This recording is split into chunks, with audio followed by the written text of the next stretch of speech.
Hey guys, Jeremy, National Fire Radio, finally back at it. Kind of took the summer off.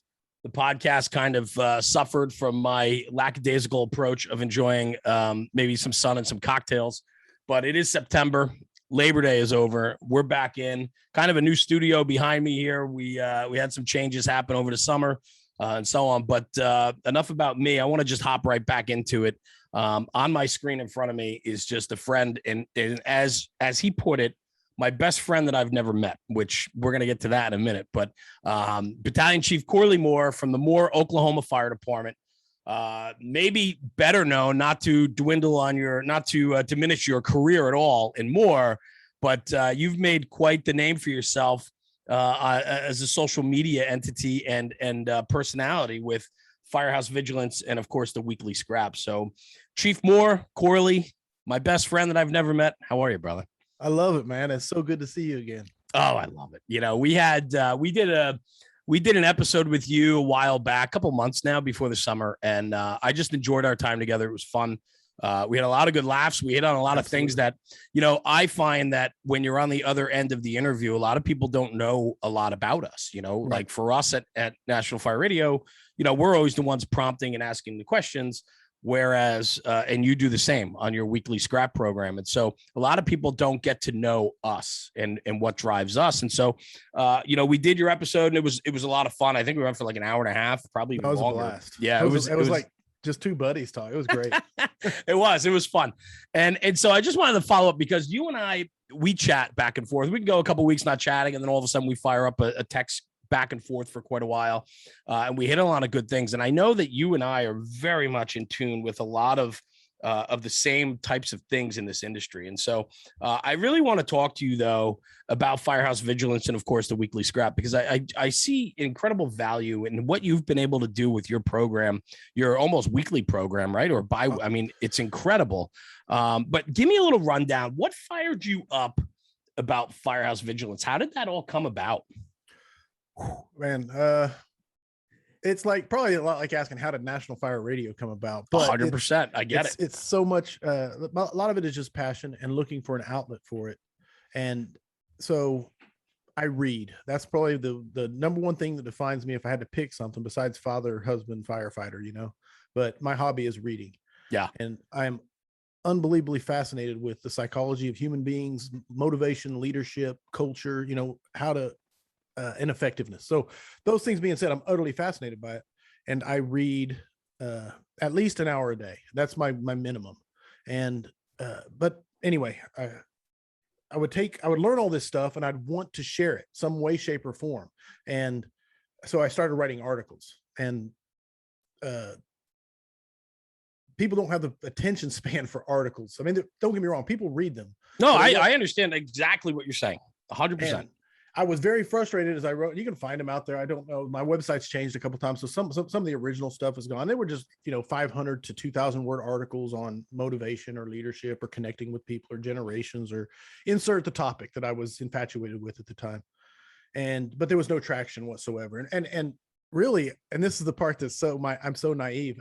Originally my whole purpose was Firehouse Vigilance was to share articles with my own department. Right. You know yeah, I remember this. Yes, absolutely. Yeah, that was like a lead balloon, so the guys that know you. Yeah. So anyway, but what was the catalyst though? I mean, you're well read, you love to write. I mean, you're an intellect, right? I mean, this is what you really enjoy doing, but what pushed you to say like, man, you know what?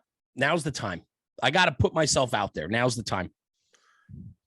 Whew, I think it's just doers do. And then other people talk, Love that. And ultimately, and don't get me wrong, I don't want to come across as like I'm a doer. It's a choice you make each day. You can be a doer or you can be a talker. And so ultimately, at the end of the day, you have to do stuff if you want stuff to get done. And so it's kind of I think it's John Spear. It's one of the Fit to Fight Fire guys that says, if you think I'm talking bad about you, you should hear what's going on inside my head about myself. And so love that. Constantly challenging myself to hey, you're going to say this, so you got to do this. And I think that was ultimately what started it. And I think there's a lot of people that do this. They're like, I got to get my stuff out there. I need an outlet to get my stuff out there.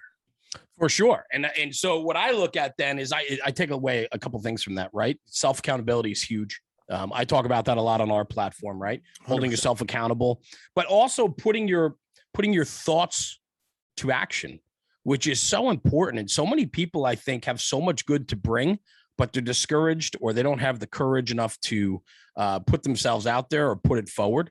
And I think, in an industry that we're starving for more, I mean, we're always looking for more, to be able to go out there, put yourself out there, also in an industry that is ready to tear anyone down as well. Oh yeah. Good for you. And I think too, the part of it that really blows my mind is like the consistency of it, because part of the Firehouse Vigilance, right? And I want to get to the Vigilant Creed and all that too, right? Because sure. I think that that's amazing and I love it. And I know that it's across 50 states now and, yes, even in Canada. Proud. So I want to get back to that, but consistency and what I see in your commitment and consistency are two big things that I think run parallel with you. And I want to talk about the weekly scrap, right? I was honored enough to be asked to be on your show. Your weekly scrap, maybe if somebody's listening that's not aware of what the weekly scrap is, Corley, just wrap that up in a few sentences for me so people understand what it's all about. It is a live interactive show where some of the coolest cats in the fire service come on and get interviewed. And then they also interact with the audience who get to ask them questions live and usually stay in their wheelhouse. Although the coolest part about it for me is you never know what rabbit hole it's going to disappear down into. And so, that's it in a nutshell. I love it. And it's a Facebook live, yes. Right? So people can get in there, the people from the audience, which I love the interaction you do where you read the comments back and forth between people. A lot of times you get people in there that are friends with the guy that's on. And yes. I love that because you get that camaraderie and you get a sense of how people think of your guest and prompt you sometimes to ask things that might be able to poke or prod a little bit further, which I love. And the cool part is as the network grows, as you make these connections, like me and you have connected, whenever I have like Rob on, I can call you and say, hey, what's something I can ask Rob that, other people might not know, or give me some insight. And it's really cool as the network grows to be able to do that. And then, of course, the busting of the chops from the audience is phenomenal. When you got a captain busting his driver or, the chief that retired 5 years ago busting his guy's chops. It's just, you can't beat that. And you mentioned cool cats. Yes. I mean, you're interviewing, it takes. I'm interviewing one of the coolest cats in the fire service. That's what I'm saying. Or he's interviewing me right now.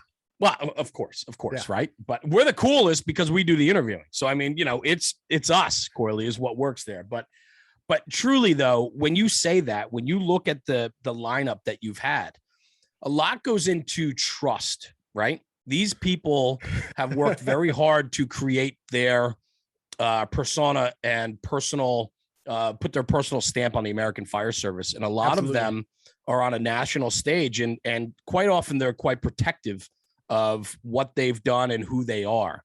100%. And I know for a fact too, because you and I, we run kind of in parallel, if you will, trying to do the same thing here, always trying to bring value and always trying to recognize the betterment of the job, that over time you become a trusted platform. And what that does is just continue to open up incredible doors. Talk about that. Extremely humbled the fact that like when I started, like National Fire Radio is what I looked up to. You're so ridiculous. for you to say that I'm running parallel is crazy to me. So long story short, when you started saying trust, I at first I was laughing because there's times because there's two people that come on the scrap, and it is the heavy hitter that everybody knows their name the minute they hear it. You know what I'm saying? They can associate it with a message. And then the other person, not as often, is the completely unknown guy that was suggested to me because someone I trusted said, this guy's passionate. Mm-hmm. And this is something that I don't know people know this at all, but no one comes on the scrap by asking to come on the scrap. And so I do the same exact thing, brother. It's not a rule, but it's like if someone anyway, yes, if someone suggests them, then I always look into them and there's a lot of trust there. Because sometimes I'm like, please don't let this guy be a stinker, and I'm constantly blown away by the passion. So far, knocking on wood, that part's been good. To address your point, the American Fire Service just has some awesome leaders. Oh my God, so good. Their messages are so powerful. And the cool part is, I had like Rob Backer on, was the last scrap 102. Yeah, 102. And I told him at the beginning, hey, I'm not trying to give your class over a scrap, but let's delve into it, dude. And he just gave knowledge. I mean, you got to just write down just knowledge he just gave, and it's, and all of them are that way. Every one of them, from Todd Edwards, Kurt Isaacson, all the way back, Frank Viscuso. I mean, just unbelievable passion and humility that they allow me to just sit there and listen to. So, and then I get credit for it being good. And it's but Corley, what you've done is you've been able to navigate a system of tradition and find a different way to deliver the message where it's a better listening experience. It's a better learning environment. Right. And that's what I love about what you've done with the weekly scrap, because it's poignant, it's targeted. It's all about the guest and their message. And if it goes down a hole, it goes down a hole. At National Fire Radio, we try to talk about like the backstory of what got Corley Moore here today. And I love to capture the stories of the individual, right? That's important to me, right? Because I think that we need to know the background of the people that are unconditionally in love with this job. And it's important to know where they came from and their background, because that's what fuels them for today. And so that's what we've built our podcast on, amongst other things that we do. But that's what's important to me. But for you, you love the target rabbit holes. You talk about rabbit holes. I love that, because you do. You guys, every single episode, 102 episodes. Congratulations, by the way. What an amazing feat. You. And I'm going to get back to that too in a second. But rabbit holes, brother. I love that. Why do you love that part of the show so much? Because you always talk about that. Man, it's the mental exercise, the stimulation of the conversation that to me is, and I think Chief Mike Walker for OKC, when he was coming on, we actually met at a Fools Conference. We'd met many times because he's right here in the Oklahoma City Metro, or I guess I should say I'm in the Oklahoma City Metro. He's OKC, but and we were talking, he was talking about Boyd and the OODA loops, and decision making. And I said, hey, why don't you come on the scrap? And we'll just talk about that. And he's like, really? Don't you think that would bore your audience? And my reply to him, which I stand by to this day, was, I'm the worst person to ask, because to me, it utterly fascinates me. So I love that. I think that's the thing is, surprisingly to me, other people are also fascinated by those rabbit holes and the deep dives, or I don't even know how to say it, other people's passion, when you can dig into other people's nerd, I guess, fire nerd. Nerd out, man. Totally. Yes. And that's what I love about it, because too often you're listening to a podcast and you're listening and, and you're like, oh, I love this. And then they like breeze over something. You're like, no, I want to know more about that. Like ask the next question. And I'm guilty of it. It's so hard. And you know this. Oh yeah. How hard is it to be the interviewer? Oh yeah. And I still think I'm horrible at it, because there's times that I get done with podcasts and then I think to myself, like, I should have asked this question. I should have went deeper on this. I should have, and I feel like, I left an opportunity on the table. Like, and that to me. So I love how your program, because I'm always trying to, meet kind of a time frame, as well as being able to get across the message across the board. And so sometimes I don't dive deeper into things that I think would take an hour just to explain to begin with. So we graze over it. And then for me, I get upset about that. You're like, nope, I'm diving in here. Like, I don't care where this takes us. Let's go. And I love that about your show. It's fantastic. To me, it infatuates me. So I do enjoy doing it. Now, whether like I said, it works out sometimes. And 100%. Sorry, I got completely. No. Take it, man. Whatever you're gonna do. That was one of my LTs was calling. I don't know. Thought maybe it was a job coming in. I didn't know, man. Overtime spot or something. Talking to an empty microphone. I completely lost my train of thought. I'm sorry, Jeremy. No worries, man. No worries. Let's do this, because I lost it too, right? So no worries. So let's move on. So let's talk about 102 episodes. Okay. I mentioned two words before to you: consistency, commitment. To be able to do that on the regular basis that you do, I am in all of it.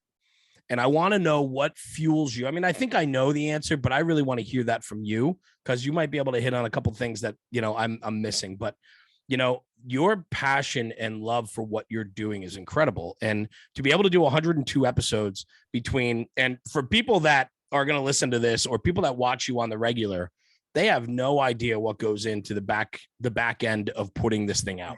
They really don't. Right. So your commitment and love for what you do is astonishing to me, because I can relate. I get it, right? But consistency, commitment, 102 episodes. How long have you been going now? When did you start this? Established 2018. 2018. I think the scrap started in 19. So 19. So 2 years, 102 episodes. Amazing accomplishment, brother. It's almost weekly. It's almost like you throw in a few holidays and a few vacations, and it's basically been weekly. What's pushing you? Ooh, at this point, it's kind of rolling. The snowball has gained momentum. You know what I'm saying? So it's pushing itself almost. Listen, brother, you still got to push that. No, it's rolling downhill, but I promise you, there's a guy that's pushing it. There's a guy steering it. In reference to the point about the work, like my wife and she's a saint, but she'll be like, "Hey, we've got this going on this day," and I said, "Babe, the whiteboard." I said, "That's September 22nd. Sorry, that's a scrap." And she knows that the scrap day is just like you got to write it off. The day. Within reason, you know what I'm saying? But that's what I'm saying, right? No, it is. And that's but just to that point and say thank you to my wife for putting up with it. But what drives me is the catharsis. Like sometimes it is a release. I don't know no better way to say it than that catharsis when it's over. There's days when I go into it and it's like, man, did I get enough good questions written down? Is the audience going to be here? Is this a bad day to do it? Because it's all live. Once you hit the go, it's done. It's time. There's no reset. There's no edit. I love that. And but when it's done and you hit end and you say, okay, we're clear, and you talk to the guy afterwards and everything, and it's just like, holy crap, was that as good as I thought it was? Now I got to go watch it. And that drives me immensely. Yeah, so, that's fantastic. I mean, you've created quite a machine here that is really representing some of the best of what we need now more than ever. So, brother, thank you for what you do.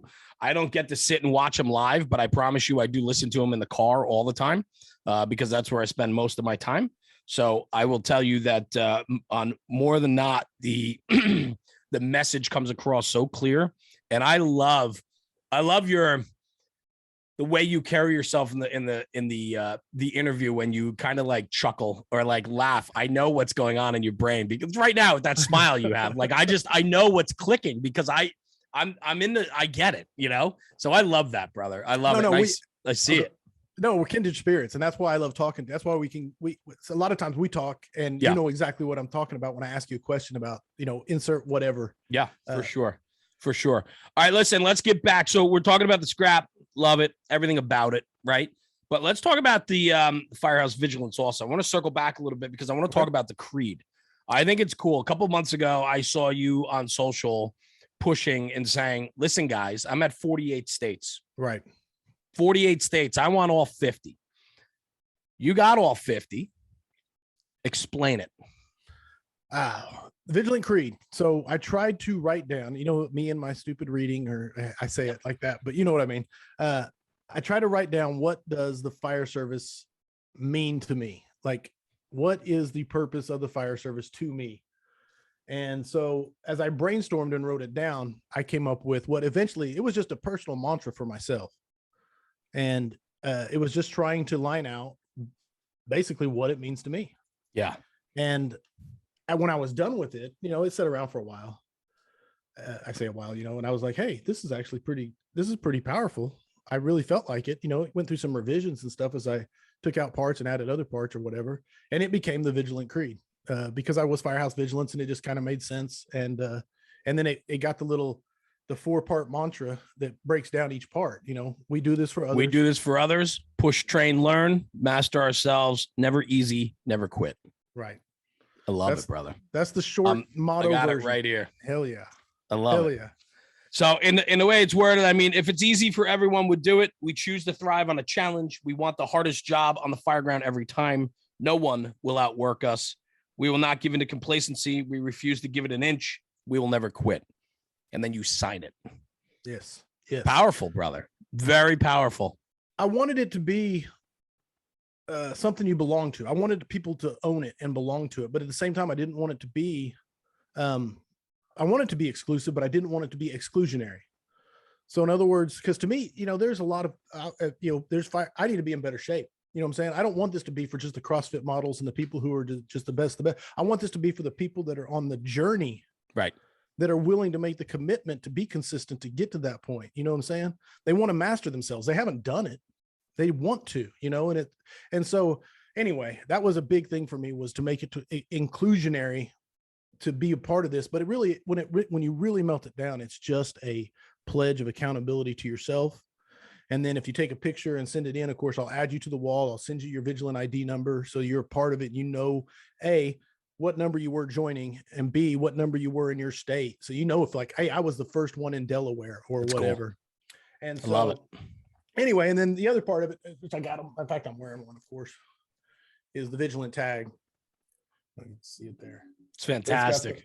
And then, of course, on the back is the 4-part. We do this for others: push, train, learn, master ourselves, never easy, never quit. And so so I make goals for myself. That's what I do. I make goals. And so my goal was, I'm going to try and get someone from every state to sign the creed and send in their picture. And so it took 2 years, but we eventually got there. And now I'm looking for another goal, which I thought about doing a competition of saying which state can have the most.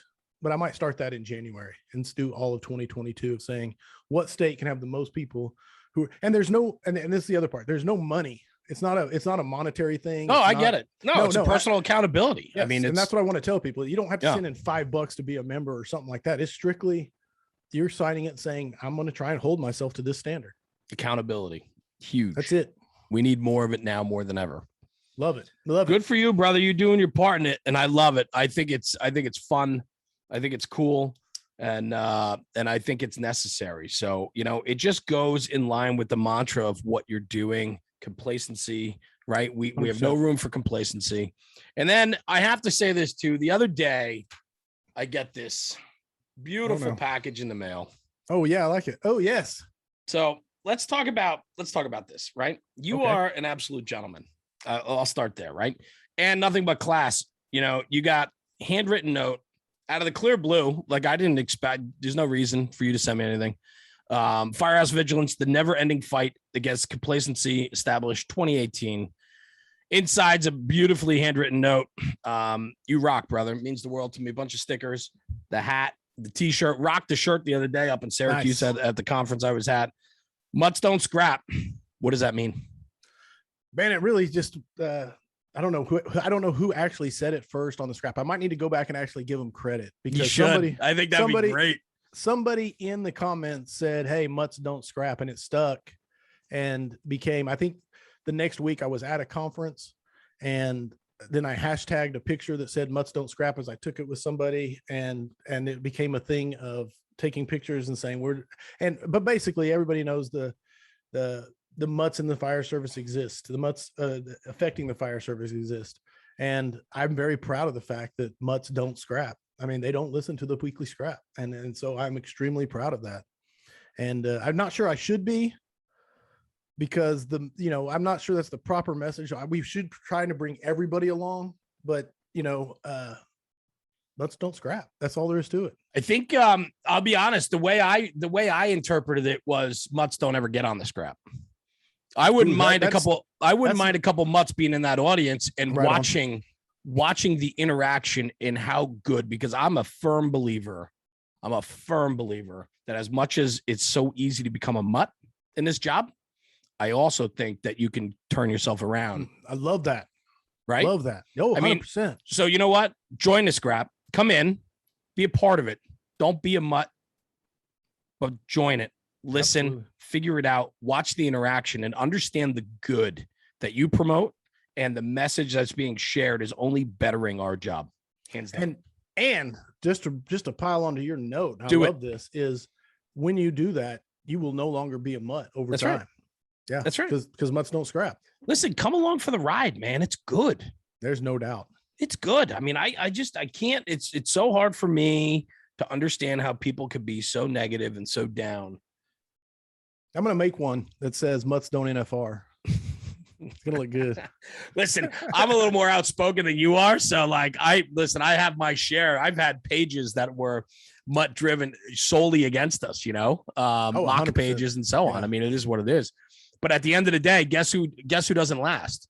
Yeah. They don't last. And if you're doing something, if you're standing for something, then there are going to be people who mock, throw rocks, and honestly sit on the sidelines, bark and growl and spit. Throw them. Yep. Throw all the rocks you want, brother. I'll take you down.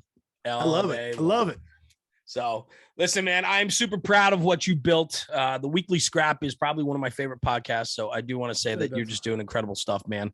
I value you as an incredible friend. But the whole point of today was, the first half hour, of course, we just kind of like talked about the scrap and Firehouse Vigilance. But the rest of this conversation, I want to talk about, I think it has everything to do with what Firehouse Vigilance, the Weekly Scrap, National Fire Radio is all about. And that's the networking, the conferences. This past summer, conferences started firing up again. Yes. I always say that, wherever you live on a map, draw a circle, 300-mile radius around where you live, and you'll hit a local conference or event that will fire you up. I know you believe in that 100%, whether you teach at them, share your message, go there to hang, go there to do your, Firehouse Vigilance, emceeing, whatever you do, right? When you go, just like we do. I come back from that weekend or that week and I am just fired up. Yes, ready to go, man. Yes. Let's dive into this because I can't share this enough with people about how important it is to just dial in for a couple days and go try out a weekend, a week, whatever you can afford to do, whatever you can afford with time or money to do.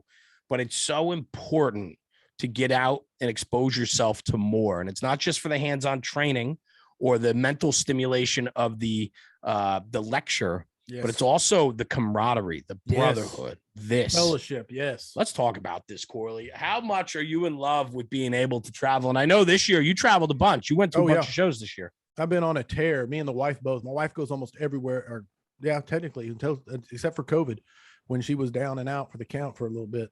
She goes to everything with me. So we're in a very special place in our lives. We have adult kids and no grandkids. So we are taking full advantage. But no, like you said, it's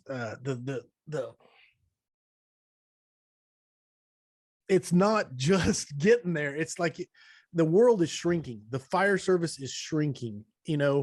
Brian Brush said to me at the last conference I was at, Water on the Fire, one of the greatest quotes, and I'm going to probably butcher it. But he says, once you realize there's a fire service outside your walls, the fire service has no walls. I love it, dude. And it was like one of the most profound quotes, because once it's so easy to get stuck in your bubble, in your department, in your sphere, and be like, man, I'm the only one. I'm all alone here. I'm pushing against the tide of the ocean. But when you get outside of that and get to a conference and you get to have that conversation, and like you said, it's not just the lectures, it's not just the content, it's not just the learning, although all of that is there and it's awesome. It's you get to sit down and have a beer, a pop, whatever, with another guy who says, yeah, that's exactly what I'm going through. And then you can have that bond and realize you're not alone and it's not the end of the world. And you make the networking, and I don't mean that in a business networking sense. I mean that in a personal support network. 100% is so unreal, and with people who are like-minded. And yeah, I'll tell you this way. My name's Corley Moore, and I'm a local conference addict, and so I have a definite problem. I love everything about that. I was just sharing a story before. I went to a conference this past weekend, and it was a last minute. I wasn't there for the whole thing. Went up there for 2 days to shoot some content and so on, and just an incredible experience. Local. It was a 3-hour drive. I can't believe that after being there and seeing, one, the talent that was there, but two, the camaraderie. And what was amazing too, Corley, was out of the students that were there, and I hate calling them students, out of attendees, like I don't know what you want to what the name is. I don't like calling them students and instructors. Like I don't like those terminologies, because I think, everybody has something to share. And I think that, even the newest guy to the saltiest, most experienced guy on the fire ground, all have something to share. And I just don't 100%. Like the student thing. But anyway, the attendees or the students that were there,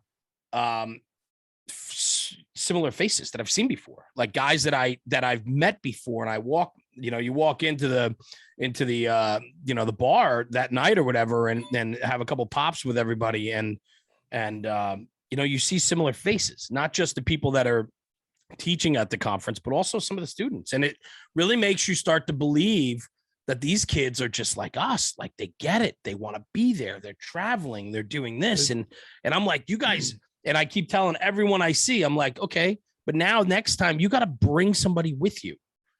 You get it. You're dialed in, but now get your buddy, get a guy that's never come before and convince him to come. And I don't know how we do this other than maybe these conversations that you and I are having right now. And hopefully that this goes out on our channels and people listen to this and say, you know what, I've never gone to a conference before. I'd love. And if we can affect that for one person, that would be fantastic. Right. No doubt about it. But at the end of the day, the return on investment for a weekend away is priceless. I believe it. Exponential, man. Just phenomenal. I can't even say a couple kids, before I was even big into conference, a couple kids went to Wichita Hot 5 years ago, maybe. And that group of guys, I shouldn't say those two, but that group of guys came back and have had such a profound impact on my department in tactics from what they brought back. It was over time. It wasn't like they came back and said, hey guys, check this out, and everybody bought in. But the attrition and the fact that it was vetted, badass knowledge that they brought back over time, it just took hold. And so it's really, really exciting. And I think something that you really touched on, and almost every conference you go to, someone will say something one of the presenters will say something along the lines of, the people that need to hear this message aren't here. You guys are the fired up ones. You guys are the 1%, or something like that. And I think, to me, it's like, I'm the opposite. I'm like, no, these are the people exactly who need to hear it, because this gets them fired up. And I make the analogy, because right now it's very, what is it? People are probably tired of the analogy, but we are the pandemic. We are the super spreader events. And like you said, if you can just bring one and get another person infected, you know what I'm saying? And then they can take it back to their department and let that infection spread. It's and I mean it in a passionate way, not a COVID-19 way. No, I get just an analogy.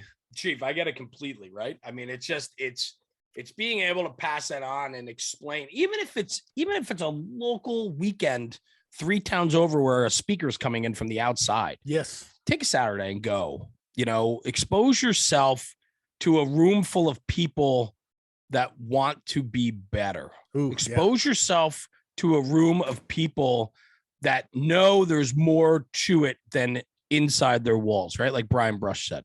Yes. And let me tell you something about that guy real quick. Unbelievable, right? What he's been doing and his contributions to the fire service. I met him this past year at FDIC. I had never met him before, never even spoken to him. Right on. But it was always one guy that I was like, oh, I'd love to meet this guy and so on. And he came up to me and said hello. And it was just a huge moment. Like, it was really cool, man. I totally fangirled this FDIC with a lot of people when I was there, but it's so cool. And I wish more people would. I wish more people would be passionate and understanding about the contributions that these guys are making to the American Fire Service, and understand that they want to know them, understand they need to know them intimately, get to know these guys, get to know their backstories, get to know what their contribution is to the fire service. It's so important to me. It really is. And that's, I think, man, I know that's a passion of yours. We've talked so many times, the carrying, making sure the legacy doesn't just fade out when they retire, or, the preserving. That's what it is. You know what I'm saying? Preserving and spreading. I know that's a massive passion for National Fire Radio, and I think that's one thing I just look up to so much. 100%. But the other thing too, Corley, not to jump in, but the other thing too, though, is understand that it's not just these guys on a national platform that are making these incredible programs and redefining some of what we know, right? I mean, right. But also look to that guy in your firehouse, look to that guy in the company next door to you that's got some years in and has something to say, and give him an open mind and listen, because it's not just the guys on the big stage. Right on. That's why for us, like, I love, and you said it before too with the scrap, right? Like, sometimes we get guys in there that nobody knows who they are. And I love interviewing guys that that I looked up to, because I know if I looked up to them, chances are their message was good enough that everybody should be looking up to them. They're just on a smaller stage. Absolutely, man. Absolutely. Important. The passion has no what is it, size? I don't know. No size limit. Like and when you can tap into it, and then when you can take a 35-year guy that works somewhere, and he's still plugged in, and if you can just get one nugget from him about why he stayed plugged in, then you are so far ahead of the game. If that makes any sense at all, just one nugget of why a 35-year guy can still be passionate about the job, then you're ahead. Corley, I live on social, and I saw, with 9/11 coming up this weekend, and so on, the 20th anniversary of it, and so on, there's a lot of images coming through. I mean, being where I live, it's such an influence of the FDNY. I'm 20 minutes outside of New York City where I am. And so, we're very much influenced by what's going on. And we were incredibly impacted that day as well. My community, our local communities in New Jersey, and so on, and so forth. So we had a front row seat to what was going down, and the amount of carnage and death that came from it that affected all of our communities as well was just overwhelming. And so I see a lot of these images and what's going on, and right in line with what you're talking about. Imagine sitting down with a cup of coffee with Joe Angelini Sr., 40-year firefighter, backstep senior man on the job of Rescue One. Like, imagine just sitting down and being able to share a cup of coffee with that gentleman for 3 minutes or an hour. Just incredible. Incredible. Yeah. If that, yeah. We just watched, we set the fire. We were on duty last night. We set the fire station. We watched, I don't know if you've seen it, the documentary made by the two French brothers. No, I've never. So they were the ones that captured. Yes, the first plane. Inside, right? Yeah, they were inside. Right when it, inside the plaza. I take it back. I've seen a lot. I'm sure I've seen it over the years, but I don't recall all of it. Same boat. And my major at the station last night, he's like, "Hey, you've never seen this? Let's watch this." So we actually sat and watched it. It's super powerful. And right now it's just. But Angelini came up. We were discussing him, and it's just funny that you brought it up today. So. I never had the opportunity to meet such a gentleman. But you look at what is said about him, you look at people that knew him, you look at the impact that he left. I mean, it's just so powerful. How can you not understand, respect, and want to be a part of that? Right. You know what I'm saying? And that's where I think conferences, the kitchen table, conversations like this is what matters. You know what I'm saying? This is what matters. I mean, your performance on the fire ground is everything, it sets you apart. I mean, and so on, but it's also all of it. It's everything else out, off the tailboard as well, for sure. No, and nothing will take. I mean, when the tones drop, we make the rides. That's ultimately, if that goes away, we cease existing. You know what I'm saying? So 100%. Nothing replaces that. And so then, after that, as our part, then you got to start talking about what's next. What comes after. We make the rides. We go inherit people's problems and try and make them better, right? And after that, all of this other stuff really starts layering in. Of course, training, passion, and that's why for me, of course, complacency is the number one enemy of the fire service in my head, because that's what stops and shuts down those things that prepare us for that. But like you said, these conversations, coffee on the front bumper, the sitting on the back pad, having cigars and busting chops, sharing stories, absorbing wisdom. And then getting outside your own walls and catching that conference 3 hours away and meeting those guys and making those social, it's not social is the wrong word. It's a social network is the wrong word. Those personal networks, support networks. That's what I would say. So sorry. How's that ride home, or that flight home after that conference? What's going through your mind? Because I know I just did this drive. I had a 3-hour drive by myself the other day, and the amount of stuff that goes through your brain after an impact like that. Talk about it, and then talk about when you get home, what that does to you. Man, the frustration is one, because when I'm driving, I have to be able to take notes. Or really? Okay. I have leaky brain. I've told you this before. I think my brain leaks my knowledge, and so whenever I am, especially driving, you got to voice record yourself, then, brother. That's what I have to do. Yeah, that I definitely need to get something where I can just hit one button and make it go. Do it. And so, but on flights, man, I pour over my notes. I'm addicted to note taking, and I pour over my notes. And then I have I don't know if I have one in here. Oh, here it is. This is from Water on the Fire. So you can see my folder here. And then I color code in tab. Because like I said, I'm 8 up. But if it's orange, it's a badass quote. So organized chaos saves people's lives. Mo Davis said it. This was Revolutionary Fire Tactics, the Lake one. And organized chaos saves people's lives. I love that quote. And it's going to make it onto a Firehouse Vigilance meme. And it's going to say Mo Davis below it. I got to get a cool picture of Mo Davis to put it on. One of my favorite people in the entire world. One of the best dudes in the fire service, man. So in answer to your question, it's just trying to organize everything I learned and not lose it. What are you going to do with that? Try to organize it into something that is distributable in a, when I give a class, I try, one of the things I think I'm good at is taking a concept, abstract concept and visualizing it, turning it into a visual representation.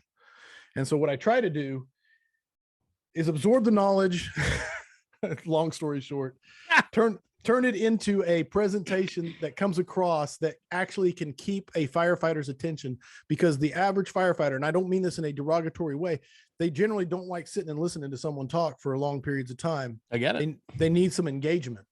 And so I try to be visually stimulating and engaging when I'm teaching. And that's what I'm constantly looking for, is what I can connect with and pass on. Rules, regulations, and policies cannot make us safe. Again, Mo Davis's keynote speech.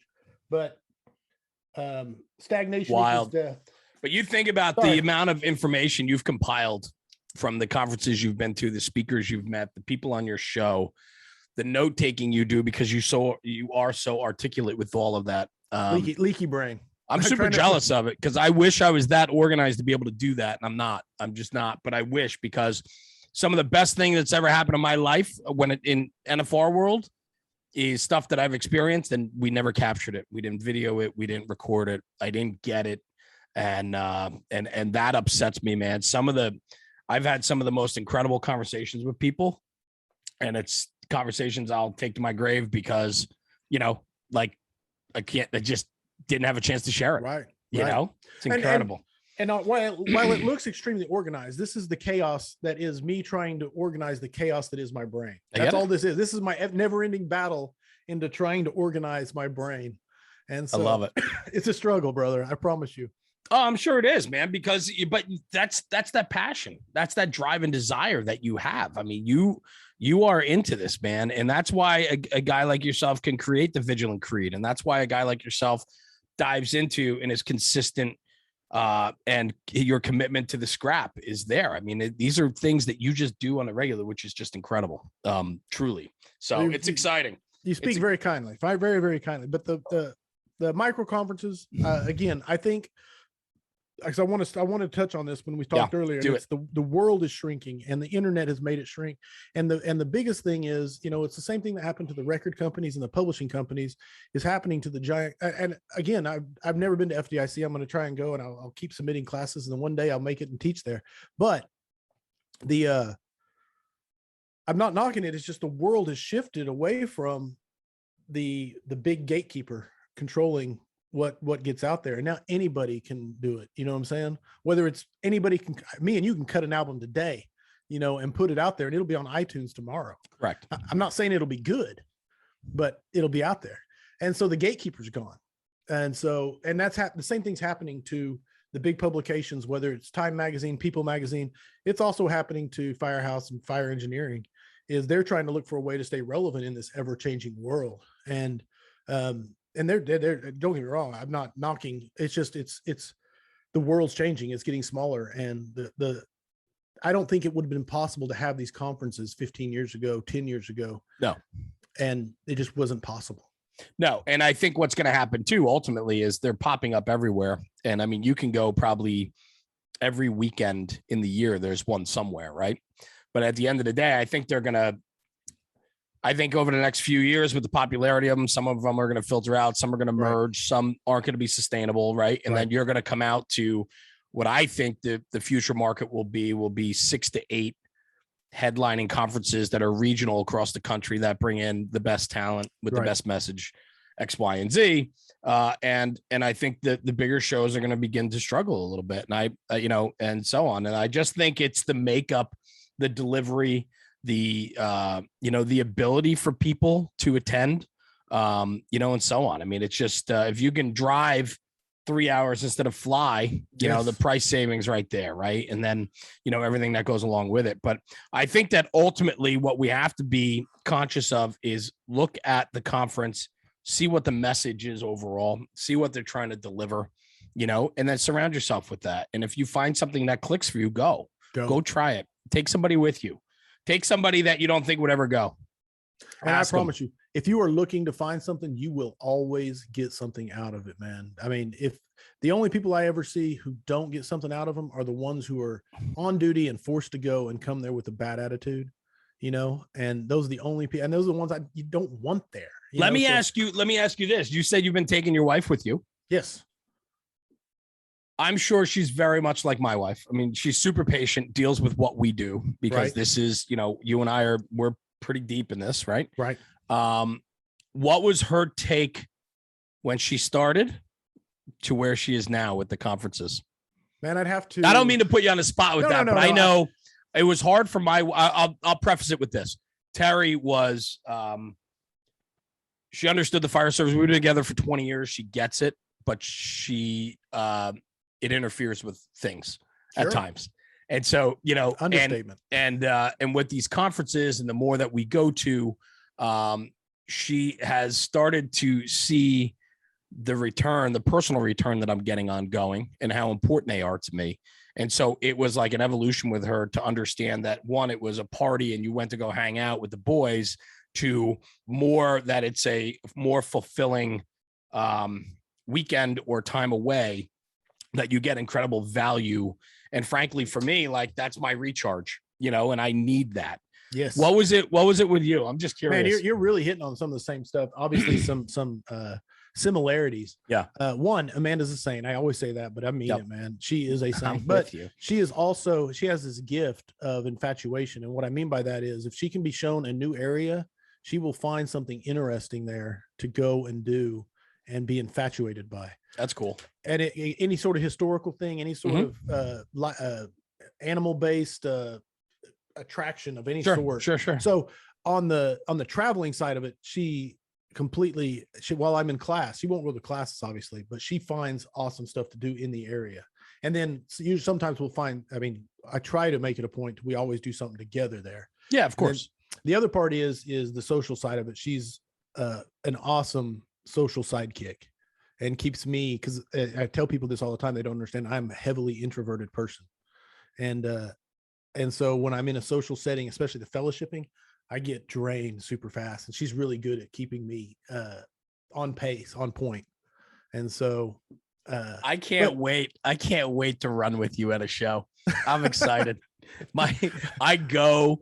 Like, you might be one of the most extroverted people I know, at least, because I haven't met you, but it seems like it, you know what I'm saying? That's fantastic. It's funny. My guys, when we go do projects or we go work with a manufacturer for a weekend or a week or we go to shows, I am just like 100 miles an hour the whole time.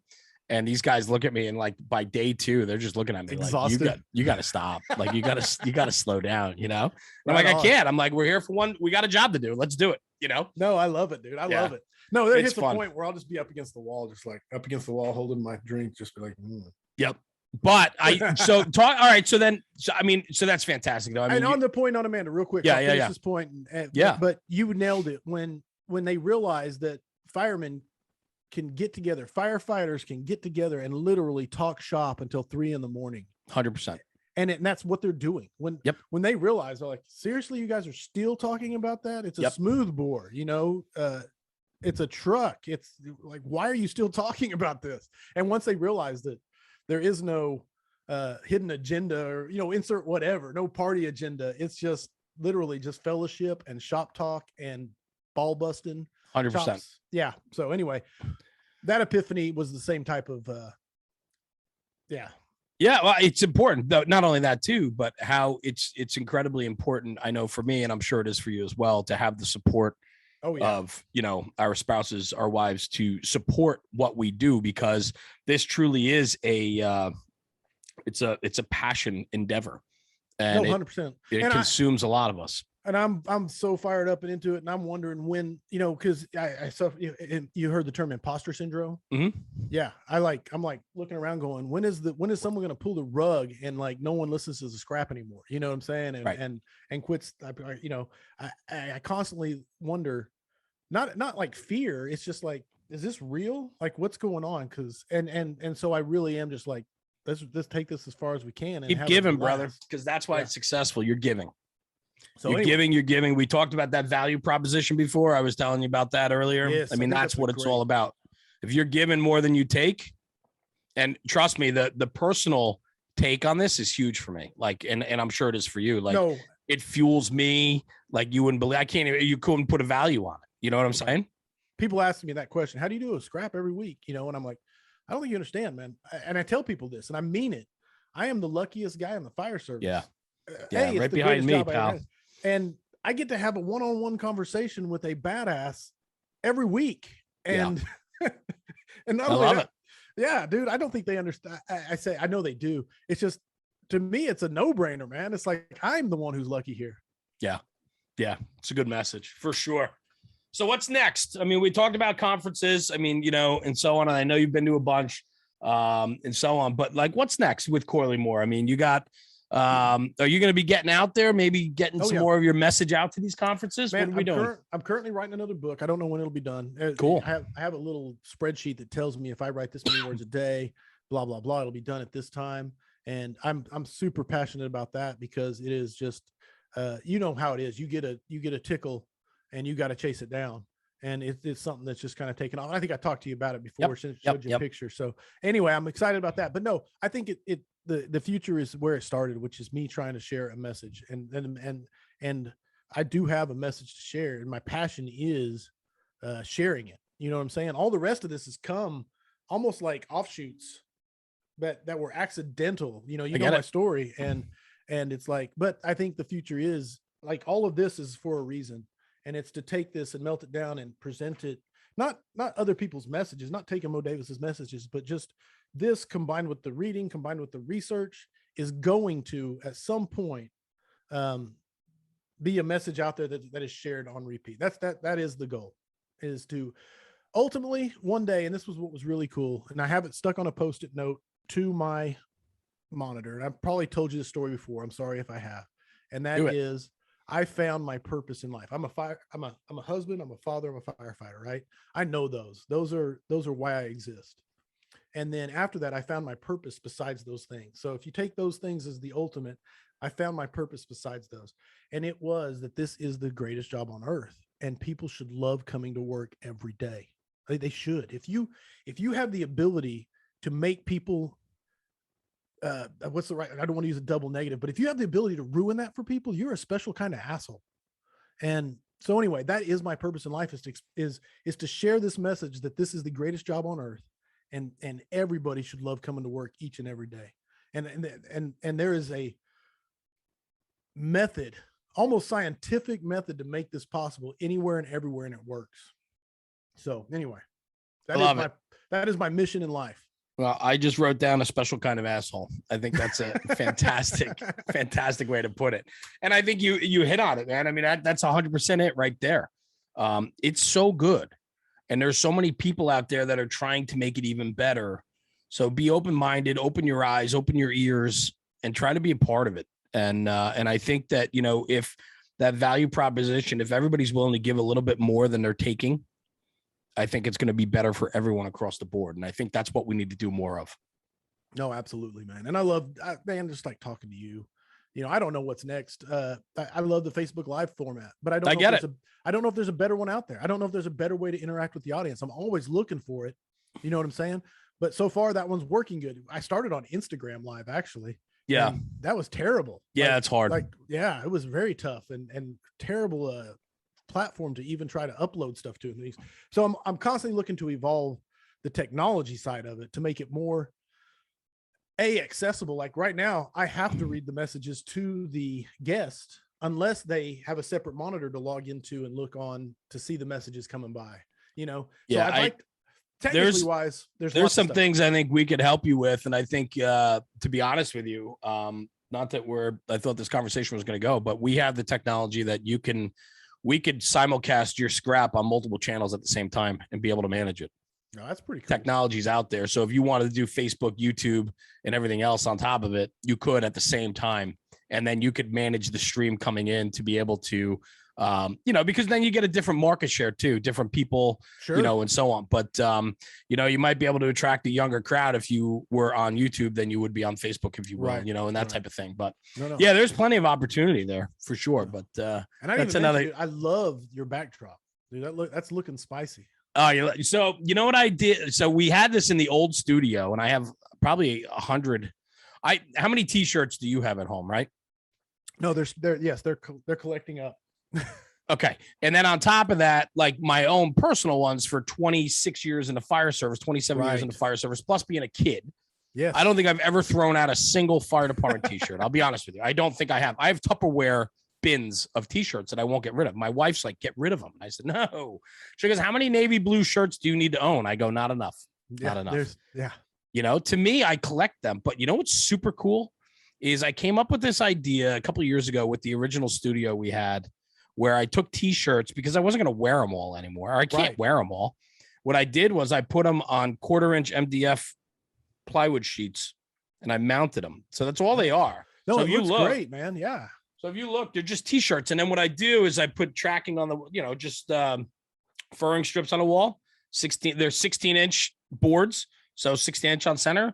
And boom, boom, boom, they go up. And then I have a couple hundred. Well, I have like 100 of them mounted, but I could do probably like 500 of them easily. Wow, no, that's phenomenal. So what's really cool about that is like the long-term play is like when National Fire Radio's got their own building, and it becomes a machine. Like I want all the hallways to be decked out. Yes. Yeah, 100%. 100. I can walk by and smell excellence. I say Jeremy wore this one. Bro, you're ridiculous, but I will say though that the generosity of our people that engage with us, yes, and you get it too, I'm sure.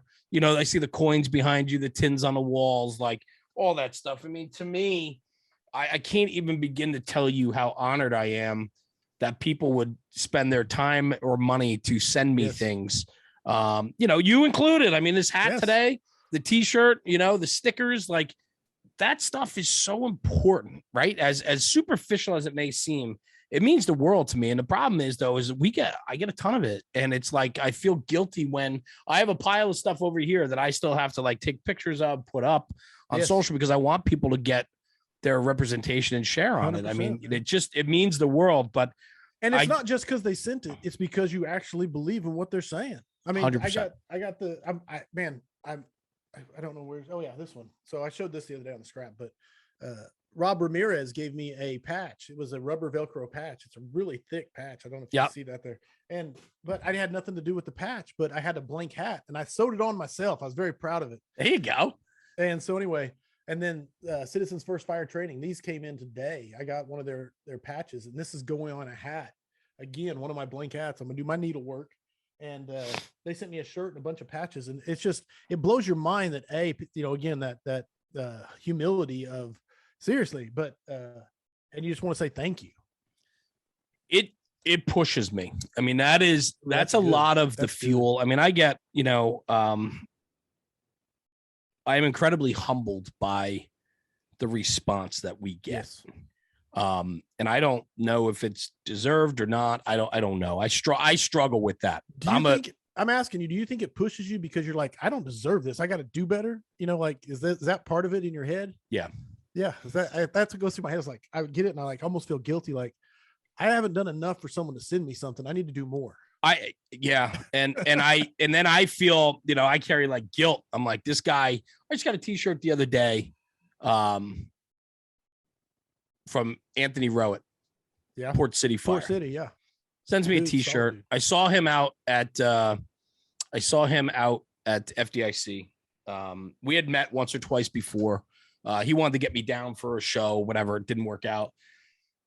super great dude, like just a nice guy. We spent some time together at FDIC, and a couple days ago, go to the post office box, and there's a package there, and it's from him, and it's his T-shirt with just a handwritten note.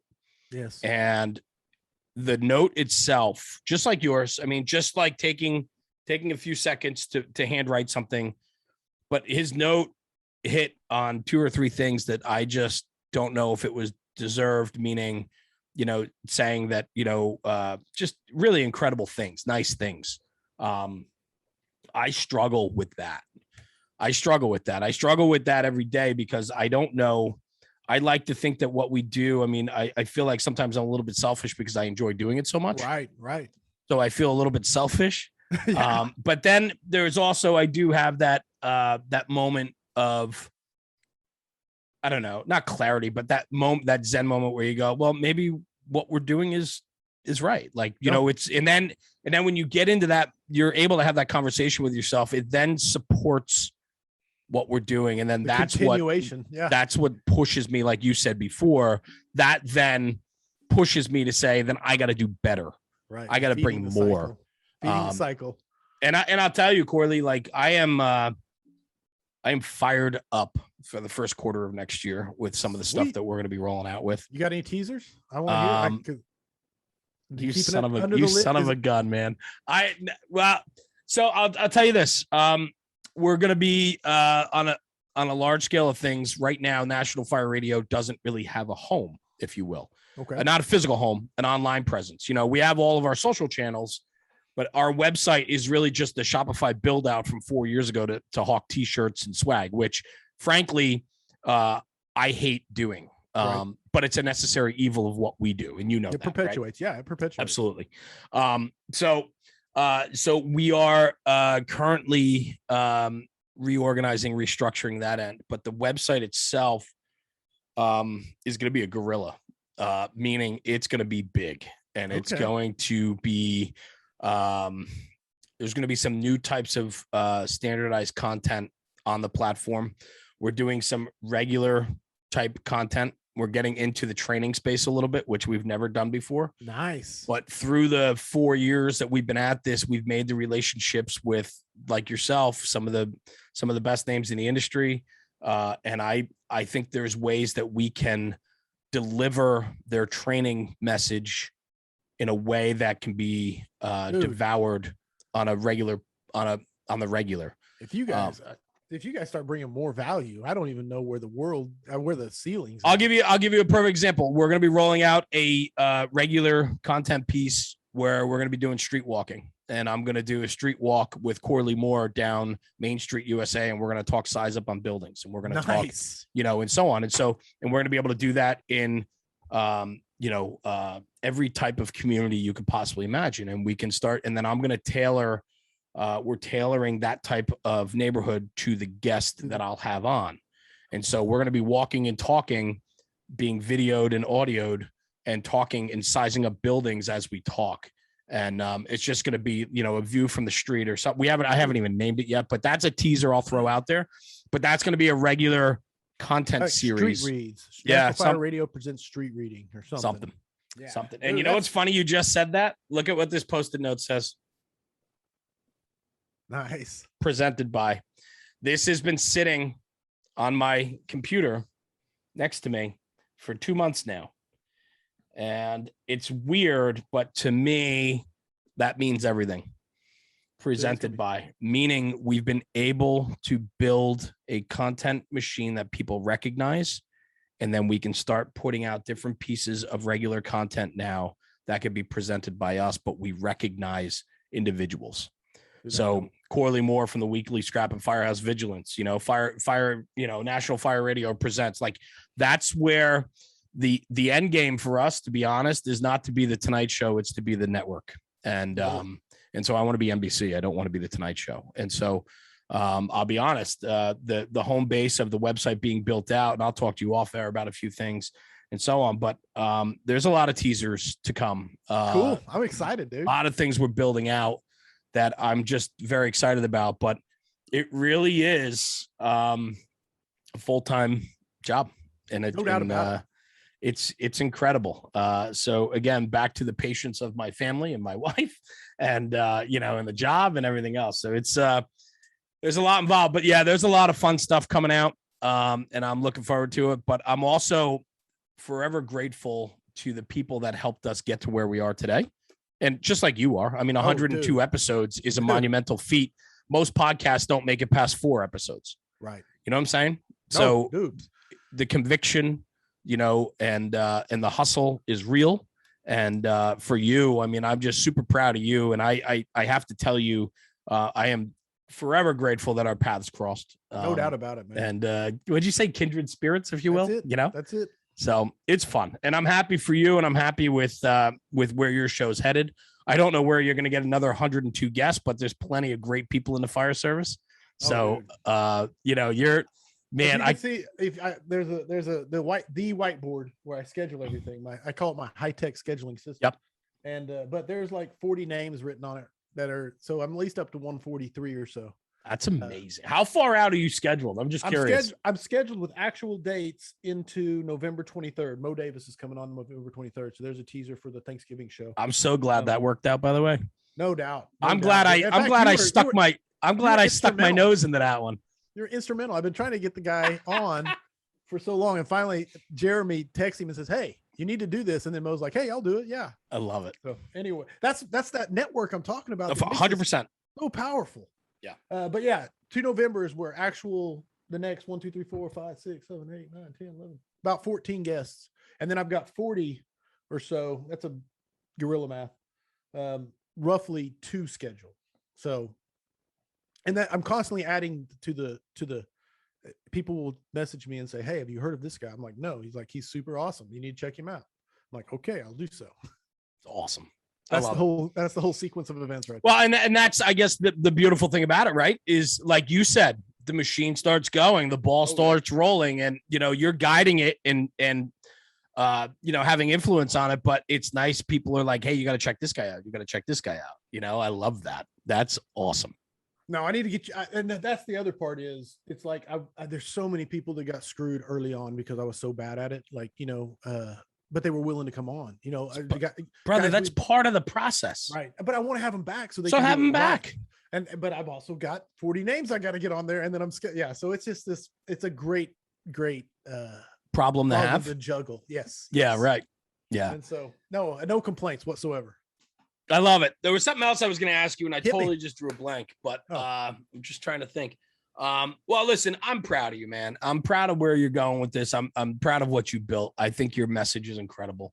I appreciate you, our friendship, and just you taking a few minutes today also just to jump on. I mean, it's just, it's fun, anytime. And I want to get you back on. That was where I was going.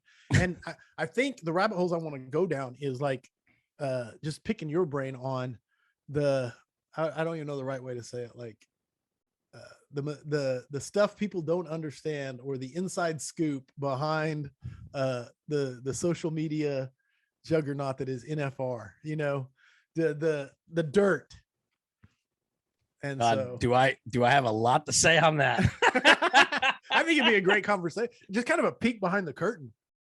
Yeah, and for me, I had no idea what I was doing when I started. None. Dude, join the club. I was like, no, exactly. I mean, I still don't. Like, you would think I should know more than I do. I think though, much like the firehouse, much like working a job, education's huge. But you got to get in the trenches and work. You can read about how to pull a ceiling, but until you pull one, or you can read about and take classes on how to push a line in, but until you do that and do it again and again and again. Yep. So I'm a firm believer. You just got to go do. And I think I said that on your show, actually. Yep. Go do. Yes, just do. Go it. Do. There's so much. And you know what? This is a good way to kind of bring this full circle to the beginning of the conversation. We talked about, the go do. We talked about, there's a lot of people out there that have so much good to bring forward. They just need to believe in themselves and their message and put themselves out there. Yes. It's kind of how you and I started this conversation today about what started you and what was your push. with Firehouse Vigilance, and then which rolled into the weekly scrap. And, you know, and I just think that, you know, if you have something positive and you have something, a message that's important to you, share it. Don't be intimidated. Don't keep it to yourself, because if you believe that what you have is something that can bring value to somebody else, share it. Do 100%. I've yet to meet someone who's regretted it. Yeah. It's a good way to put it. And so, and I'm constant, and you and me are both living examples. I'm constantly meeting people who are like, I had no idea this was going to, you know, I was just sharing something I was passionate about. Yeah. And now I'm talking to Jeremy Daunch, you know, someone I just used to listen to. And you're ridiculous. I still don't understand that. Like, you don't want to talk about struggles. I struggle with that. Really? Yeah. Dude, I'm telling you, man, when I met Rob out in, I was in Oregon, you guys were pretty new then. Cause I want to say it was 2017 area, maybe probably 18. right when we started. Because I think we started like the end of 17, March 18 is like our official date. You guys are like supernova. So no, it's amazing, man. And so I am forever grateful. I had somebody this past weekend at the conference I was at, share something with me that's not easy for me to hear. And it was in regards to, you know, thank you for putting me back on track with falling in love with the job again. No, yeah. That's such a heavy. I get that message. Actually, a dear friend of mine who, and I have to say this too, some of the best friends in my life are guys that I've met over the last 4 years doing National Fire Radio. Oh, I believe it. And I'm talking about, you know, I'm 44 years old, and some of my best friends I've only met recently. And I mean, best friends, like unconditional, loving, supporting. And, you know, this is over college buddies, high school friends, adult friends, like all that. Yes. It's just something about what we're doing just allows me to surround myself with just amazing people. And some of the best friends I've ever made are happening now at 44 years old. It's mind numbing to me. Right. Yes. And one of those guys is a social media page that is very well known. And he credits, and he said it in his podcast with us. He said he credits us for getting his brain back into the job.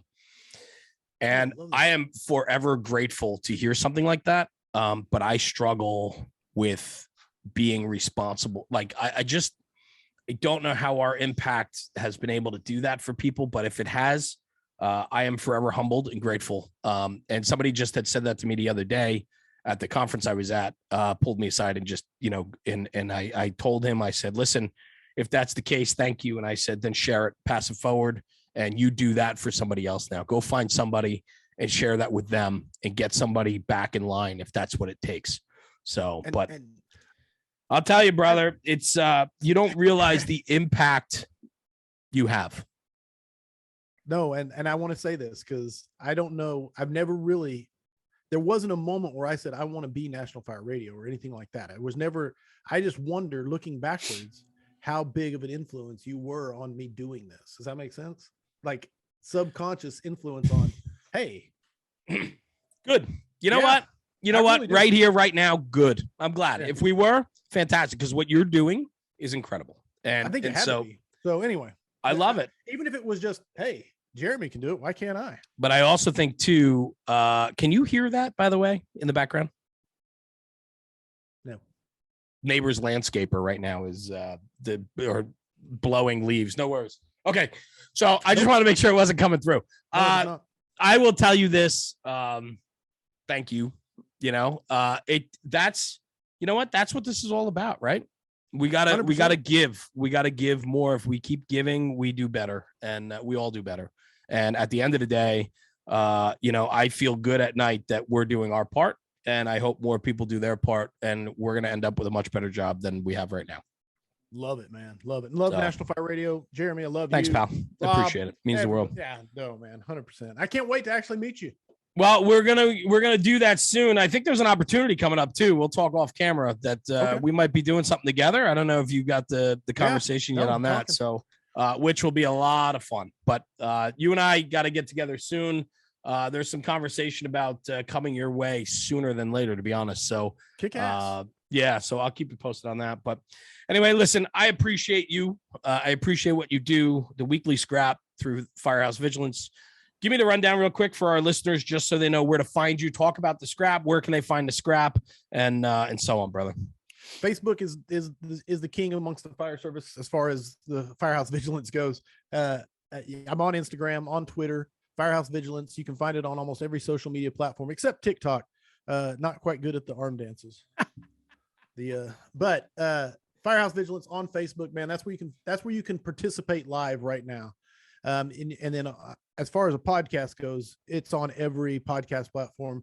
If there's not one that you listen to and you can't find it, let me know, because I'm constantly trying to make sure it's everywhere. You're an animal. I love it. So that's good. It. Well, Chief, thank you very much for joining me this morning. I know you got some things going on, but don't bounce when we stop recording, because I want to talk to you for a few minutes off air. Absolutely. I'll sum it up this way: Firehouse Vigilance, the never-ending fight against complacency, and what my hat says right here: Mutts don't scrap. Mutts don't scrap. Corley Moore, Battalion Chief, Moore, Oklahoma, the Firehouse Vigilance, the weekly scrap. Brother, thank you. It is always an absolute honor to have you on the show. Thanks for spending some time this morning chatting, and we'll talk soon. Thanks again, brother. Thank you, brother.